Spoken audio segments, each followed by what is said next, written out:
So far we talked about managing your own speed. But in the real world, you sometimes need to manage the speed of other drivers too, by letting them know what you're doing. Just like you, most other drivers slow down when they see a flashing light ahead.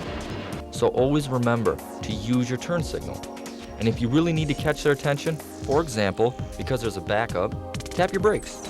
You can also signal other drivers to slow down by covering the brake. Just take your foot off the gas and put it on the brake pedal without applying any pressure.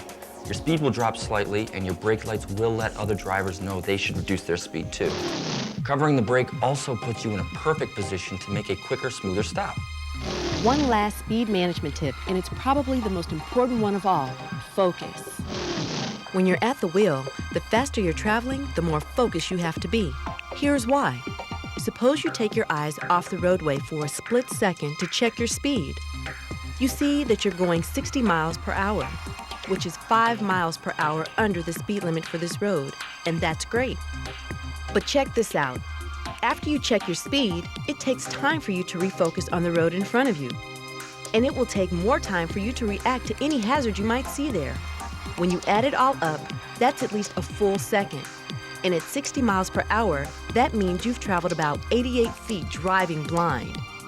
And if the road takes a sudden turn, or if the traffic comes to a sudden stop, well, you get the picture. Focus is the real reason why the best speed management advice for beginning drivers really is to slow down.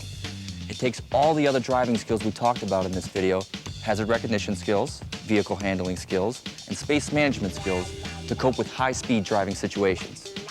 So even when you know how to adjust your speed to the road conditions, know how to control the speed of the driver behind you, and know how to react during an emergency, you still need to know the limits of your own driving ability in order to manage speed safely.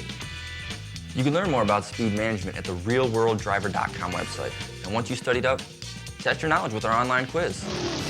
So that's it. You're ready to become a safe, real-world driver.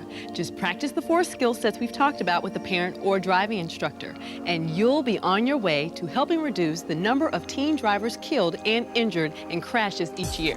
But please remember, it can happen to you. Sometime, somewhere, almost every driver's involved in a crash. It happened to me when I was 17 years old. And it happened to me when I was 16. We survived, and with the driving skills we've talked about, you can too. In fact, there's a good chance you can even drive crash-free. So, good luck learning to be a better driver, and we'll see you out on that open road.